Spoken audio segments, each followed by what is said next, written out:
এই বছরে যারা আয়কর আইনজীবী পরীক্ষা দিবেন তাদের জন্য কিন্তু খুবই গুরুত্বপূর্ণ যে প্রশ্নগুলি আছে, এমসিকিউ বা শর্ট কোশ্চেন যেগুলো আছে বা ছোট প্রশ্ন, যেই নামে ডাকেন না কেন, এগুলি হচ্ছিল আপনার ভাইভা পরীক্ষাতে। এবং কি যে ছোট শর্ট প্রশ্নগুলি আছে সেগুলি কিন্তু খুবই কার্যকরী যে প্রশ্নগুলি, সেগুলি কিন্তু আজকে আমরা আলোচনা করতেছি এবং আমরা আজকে পড়বো। তা আমাদের সঙ্গে আপনারা অবশ্যই যুক্ত যদি থাকেন তাহলে আয়কর আইনজীবী হিসাবে বা ইনকাম ট্যাক্স প্র্যাকটিশনার যে পরীক্ষা আছে সেটি সম্পর্কে কিন্তু আপনার অন্তত 5টি প্রশ্ন ইনশাআল্লাহ মুখস্থ হয়ে যাবে। তাহলে আপনি দেখেন আজকে হচ্ছিল আমাদের কি আইটিপি একদম ছোট প্রশ্ন পার্ট হচ্ছিল 2। গত ক্লাস যেটা হয়েছিল সেটা হচ্ছিল আমাদের হয়েছিল পার্ট 1। তাহলে আমরা প্রতিদিন অন্তত 5টি করে পড়বো। যদি আমরা 5টি করে পড়ি, অন্তত আমাদের 100 যে প্রশ্ন যদি পড়ি তাহলে যে আমাদের যে 10 মার্ক, সে 10 মার্ক কিন্তু ইনশাআল্লাহ নিশ্চিত হবে। সেটা হচ্ছিল বাণিজ্যিক গৃহ সম্পত্তিতে আয় গণনার ক্ষেত্রে মেরামত ও রক্ষণাবেক্ষণের জন্য বার্ষিক কত টাকা বা কত পার্সেন্ট দেওয়া হয়। সেটা কিন্তু আমরা যারা পড়ে নেই তাদের কিন্তু মনে নেই, যারা কিন্তু আমরা পড়েছিলাম বা আমাদের বিগত দিনের ক্লাসগুলি যারা এটার সাথে যুক্ত ছিলেন সেটা কিন্তু আপনারা দেখছেন। তাহলে এটা আমরা কি পড়বো, বাণিজ্যিক গৃহ সম্পত্তি হতে আয় গণনার ক্ষেত্রে মেরামত ও রক্ষণাবেক্ষণের জন্য অনুমোদিত খরচের অ্যানুয়াল ভ্যালু অর্থাৎ বার্ষিক মূল্য কত পার্সেন্ট।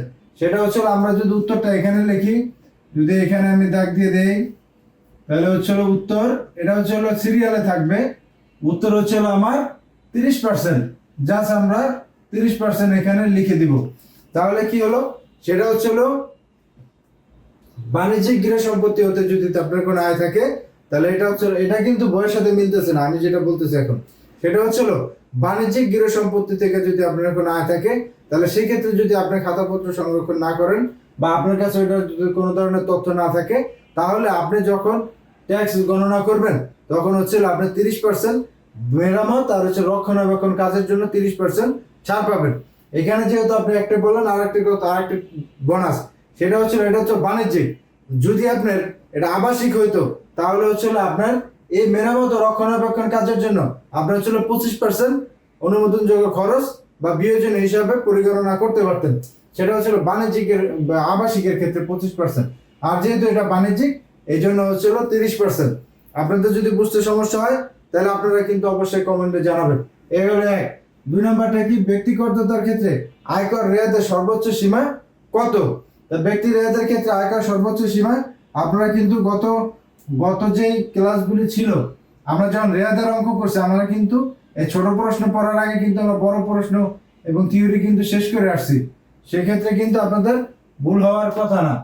এখানে হচ্ছিল সীমা কত, সেটা হচ্ছিল একজন ব্যক্তিগত করদাতার ক্ষেত্রে সর্বোচ্চ কত টাকা পর্যন্ত তিনি রেয়াত পেতে পারেন সেটা। তাহলে আমাদের সর্বোচ্চ হচ্ছিল 10 লক্ষ টাকা। উত্তর হচ্ছিল 10 লক্ষ টাকা। উত্তর 10 লক্ষ টাকা। এটা কিন্তু একজন সাধারণ ব্যক্তিগত করদাতার ক্ষেত্রে কিন্তু এই রেয়াতের পরিমাণ 10 লক্ষ টাকা। আবার আপনি কিন্তু রেয়াত কিন্তু আবার অন্য হিসাব করতে গেলে কিন্তু এটার সাথে মিলবে না। যেভাবে সহজ আছে সেই সহজভাবে পড়তে হবে। তাহলে ব্যক্তিগত করদাতার ক্ষেত্রে আয়করের রেয়াতের সর্বোচ্চ সীমা কত, সর্বোচ্চ সীমা হচ্ছিল 10 লক্ষ টাকা। এর পরবর্তীতে কি গেছে, আয় বর্ষে কত টাকার অধিক আয় হলে অগ্রিম কর দিতে হবে।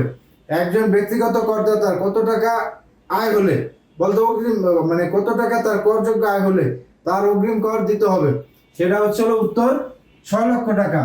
6 লক্ষ টাকা যদি আয় হয় তাহলে তার অগ্রিম কর দিতে হবে। আর অগ্রিম কর কবে কবে দিবে সেটাও কিন্তু হিসাব আছে, সেটাও আমরা ইনশাল্লাহ পড়বো, কোনো চিন্তার কিছু নেই।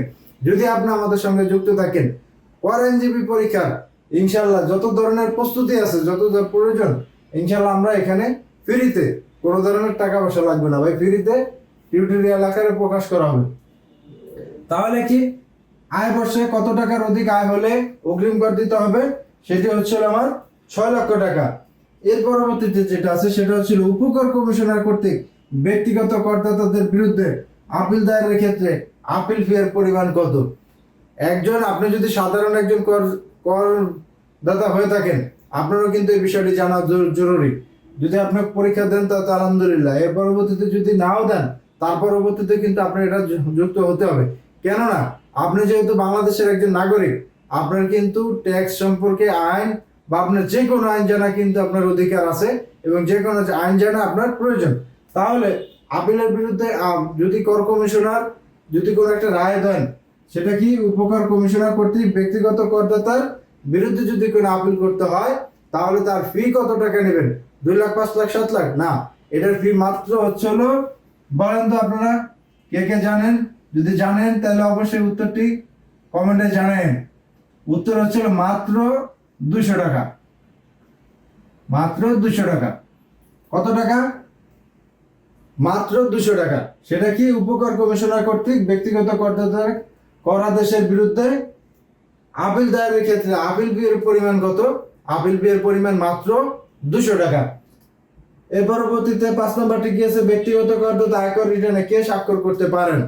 তাহলে ব্যক্তিগত করদাতা যিনি আছেন, তাহলে আমরা স্বাভাবিকভাবে বুঝি ব্যক্তিগত করদাতা যেহেতু জীবিত আছেন বা ব্যক্তিগত করদাতা যেহেতু আছেন, তাহলে তিনি নিজেই করবেন, এটাই স্বাভাবিক।